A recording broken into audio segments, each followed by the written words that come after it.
Bonjour. Donc ici, bienvenue. Vous êtes dans ma petite chambre, dans mon petit bureau. Hein, vous voyez, c'est du bazar. Et puis, c'est des livres, c'est plein de choses que vous voyez. Et je vais essayer de vous expliquer, en fait, pourquoi vous devez vous former dans nos formations. Et c'est quoi, en fait, ces différentes formations? C'est quoi le management des projets? C'est quoi tout ce qu'on est en train de faire? Quand vous entendez des certificats, etc., de quoi il s'agit exactement? Voilà. Vous avez donc dans le management des projets deux axes. Vous avez du management opérationnel des projets et vous avez du management stratégique de projet. Lorsqu'on parle de management opérationnel des projets, il s'agit surtout de pouvoir conduire des projets ou des équipes en front sur le terrain. Concrètement, si vous êtes par exemple dans la restauration, vous êtes dans le bâtiment, vous êtes dans l'élevage, etc., et que vous avez un projet d'entrepreneuriat ou bien même un projet qui va se faire en entreprise, lorsque vous devez pouvoir réaliser le projet, vous avez besoin de réunir des compétences des individus qui vont former ce qu'on va appeler une équipe de projet. Et cette équipe de projet a besoin d'avoir un lead, un coordonnateur, un responsable, qu'on va appeler un chef de projet. Ce chef de projet va accompagner cette équipe de façon opérationnelle de bout en bout pour obtenir le résultat que vous recherchez. Là, nous sommes en train de parler de management opérationnel du projet. Donc, on met à la disposition de cette équipe des moyens en termes d'équipement, matériel, les moyens en termes financiers, les moyens en termes humains que représentent ces différentes ressources qui vont vraiment accompagner le projet de bout en bout avec un chef de projet. Donc, voici un peu expliqué manager opérationnellement des projets avec une fonction de chef de projet. Et il y a des formations dans le monde international qui permettent d'accompagner vraiment l'action de cette conduite opérationnelle de projet. On va parler pour notre monde, surtout en Afrique subsaharienne, dans nos pays francophones, que ce soit au Sénégal, que ce soit en Côte d'Ivoire, que vous soyez au Niger, au Bénin, on va beaucoup plus parler de PMP et on va plus parler de CAPM. Qu'est-ce que ça signifie? CAPM, c'est un certificat, donc Certificate Associated, d'accord, Project Management. Donc, c'est un certificat, si vous voulez, à un level un peu plus junior qui forme ou qui prépare des individus lambda, des professionnels à accompagner, si vous voulez, des chefs de projet. Mais la force que vous donne sur la détention de ces certificats, c'est que vous avez normalement les fondamentaux, les basiques en gestion des projets. Mais vous avez une chose qui est très importante que ceux qui sont un peu plus expérimentés auront besoin. Il s'agit du langage de management des projets. Parce que oui, quand je viens faire un projet, je ne le fais pas avec un langage français. Je le fais avec un langage projet, un langage technique de gestion des projets. On va utiliser des termes tels que du product owner, de l'incrément, du cahier des charges, de la charte de projet, de la planification, du suivi évaluation, etc. Des rapports de progression, des rapports d'avancement. Donc il y a énormément de mots que vous avez dans la gestion des projets et que vous devez comprendre absolument pour que vous puissiez aller à un niveau de conduite des projets avec bien sûr le management opérationnel des projets. Ceci étant, que faut-il pour faire le CAPM? Je reviendrai sur ça dans une prochaine vidéo.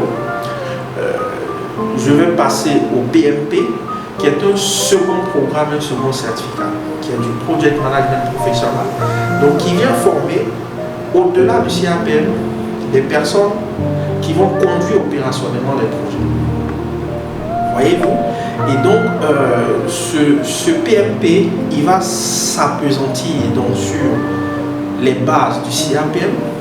Il partage d'ailleurs pratiquement le même programme de formation, mais il va se différencier avec les orientations des examens. Et pour pouvoir faire le PMP, il va vous falloir un minimum d'années d'expérience professionnelle dans la conduite de tout ce qui peut être projet. On peut même convertir des expériences. Donc vous allez retrouver par exemple des personnes qui ont fait 3 années d'expérience, que ce soit dans le domaine du bâtiment, dans le domaine des télécoms, dans le domaine de l'IT, dans le domaine du tourisme, etc., dans le domaine du marketing. Donc tous ces axes en fait, tous ces domaines dans lesquels vous vous êtes formé vont nécessiter pour vous, après un certain nombre d'années d'expérience, d'aller vers une certification qui est du PMP. Ça, c'est le management opérationnel des projets. Je vais vous parler du management stratégique des projets. Alors, qu'est-ce que c'est que le management stratégique des projets? À la différence du management opérationnel des projets, il s'agit de pouvoir former des directeurs de projet.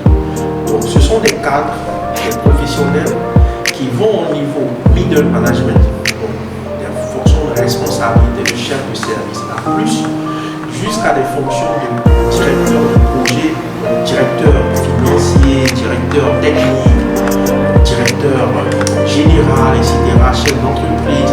Donc, ils auront besoin de se former sur du Project Control Environment, donc qui est du Prince 2, et qui nécessite ou qui oriente les professionnels à pouvoir s'assurer du suivi des projets que pilotent les équipes opérationnelles. Lequel suivi va permettre de réaliser vos objectifs. Si vous êtes un individu et que par exemple vous vous lancez dans une société de transport, vous lancez dans une société d'élevage, vous vous lancez dans le secteur des technologies, etc., vous avez certainement des objectifs stratégiques qui vous sont propres à votre organisation, à votre projet, à votre business, que vous souhaiterez faire réaliser. Comment vous vous assurez que ces différents objectifs sont effectivement exécutés et atteignent effectivement les résultats escomptés ou les résultats visés, bien sûr, parce que vous avez défini dès le départ. C'est ce qu'on appelle du contrôle et du suivi de projet, et qui est adressé avec la formation du Prince 2 ou du Project Control Environment. Et donc, tout comme le management opérationnel des projets, dans le management stratégique des projets, vous avez bien sûr, on va dire, une partie qui adresse du Prince 2 Foundation et une partie qui adresse du Prince 2 Practitioner. Dans le Prince 2 Foundation, oui, on vous donne également les bases et le langage des projets, beaucoup plus sur la partie stratégique. Et dans le Prince 2 Practitioner, on vous emmène à pouvoir suivre, contrôler, donc conduire des projets d'un point de vue stratégique. Voici un peu les différences que vous avez. Ces deux programmes de formation sont complémentaires et vont maintenant se dédier à certaines ressources qui sont en même temps entrepreneurs ou alors qui sont dans des organisations, dans des entreprises en fonction de leur profil, de leur penchant. Mon rôle à moi en tant que coach, en tant qu'expert et en même temps en tant que professionnel, c'est surtout d'accompagner vraiment ces différents professionnels que vous êtes à pouvoir choisir la formation la plus adaptée. Mais c'est aussi d'accompagner les organisations, les entreprises à pouvoir choisir les formations les plus adaptées pour les ressources, pour les cadres qui travaillent en votre sein. J'ai également le rôle de pouvoir accompagner en termes de formation, donc former les différentes ressources que vous avez sur ça, et ce, de façon pratique. Comment est-ce que ça va se passer? Je vous invite à regarder ici un peu ma table que j'ai. Comme vous voyez, il y a énormément de documents. Hein? Mais parcourir tous ces documents, c'est beaucoup plus, on va dire, pour des formateurs, pour ceux qui veulent aller vraiment vers de l'expertise. ceux qui souhaitent aller vers l'expertise. Donc, j'avais commencé par du CAPM, par du PMP. Voilà, vous verrez ici que voilà, il y a un certain nombre de documents. Vous entendez parler souvent de PMBOK. Comme vous le voyez, il y a le 6, il y a le 7. Vous voyez. Et il y a un complément du 7 qui est sorti sur la partie de tout ce qui est processus de gestion de projet. Donc évidemment, on a besoin en fait de pouvoir parcourir un certain nombre de thématiques et ce de façon pratique dans ces documents. D'où le besoin, l'enjeu pour vous de vous faire accompagner par un formateur. Est-ce qu'il est possible pour ceux qui le souhaitent de pouvoir se former en candidature libre et de pouvoir passer ces examens? Oui, il est possible, mais il est souvent très compliqué d'en tirer toutes les plus-values. Si vous souhaitez en fait vous orienter sur ce temps-là, on peut effectivement vous orienter pour que vous puissiez le faire.